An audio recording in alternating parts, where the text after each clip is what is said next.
Jungle Queen is a up-close melee brawler who has limited long-range utility but very strong up-close damage, self-heals, and team-wide utility.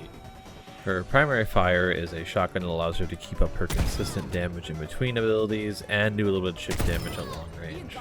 Her alternative fire is Jagged Blade, which allows her to throw her knife, and if it connects with her opponent, she's able to drag them back into her, and if it actually misses, she can still pull it back, and on the way back, it will apply the blade damage that it does as a passive to both that and your melee attacks. And this ability has about a 50-meter limited range, but that's plenty far enough for whatever we're really going to need to do with it.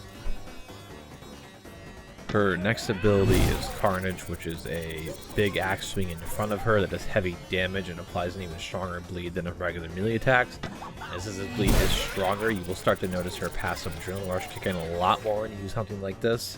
Her next ability, and quite possibly the most powerful ability she has, is Command Shout. This ability is pretty much unmatched in utility anywhere else in the game and has a very long cooldown to compensate for that. It is both a bonus HP for you and anyone near you, as well as a move speed buff, which originally only really existed on Lucio. This ability can be used in a multitude of ways, whether it is saving yourself and or your teammates from a dive, especially your supports, or using it as an engage tool in order to help your team survive the initial chip or burst you're going to take attempting to start fights. Her ultimate Rampage is a long-range dash that has a short wind-up time that inflicts a 6-second anti-heal and a 100 damage over time bleed that does heal her. This ultimate is absurdly powerful if you're fighting team comps that lack any real way to cleanse off damage and or want to stick together so that you can hit multiple targets at once. And if you are hitting 3, 4, 5 targets with this, you are healing constantly. They really can't do anything about it. You are nearly invincible. And as a bonus, unlike the rest of her kit, this bleed will actually stack with your other bleeds. At her core, Jungle Queen wants to get in, apply rampage beads on multiple targets, and scrap as hard as she can to create space for her teammates.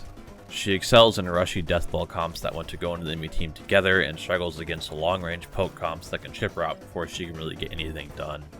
Your main goal is to get as much focus on you as possible to open up the backline for your teammates, and if you are being completely ignored, simply abuse your high damage and dueling capabilities to take care of them yourself.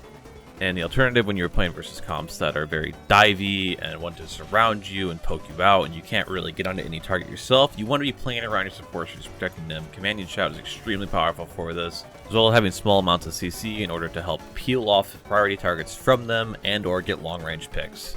Your general gameplay flow when you do not have ultimate up is going to be to Command and Shout, either it is to engage your team or disengage their dive into getting as many rampage procs as you possibly can, and to using your primary fire and your Jagged Blade to provide that consistent damage to the enemy team and playing as many corners as you can and try to get your cooldowns back up. Now once you do have ultimate up, you can actually do a lot more solo plays, stuff like that. If you have multiple targets, it's almost a guaranteed team fight winner.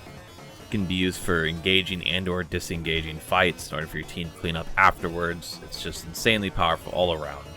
She also has some pretty high damaging combos, similar to how Roadhog wants to shoot, hook, shoot again. She can do shoot, Jagged Blade, shoot, swing, that sort of deal. And while this guide didn't really cover too much of anything advanced you can do, it should give you kind of a basic understanding of what you should be going for when you get a chance to play her.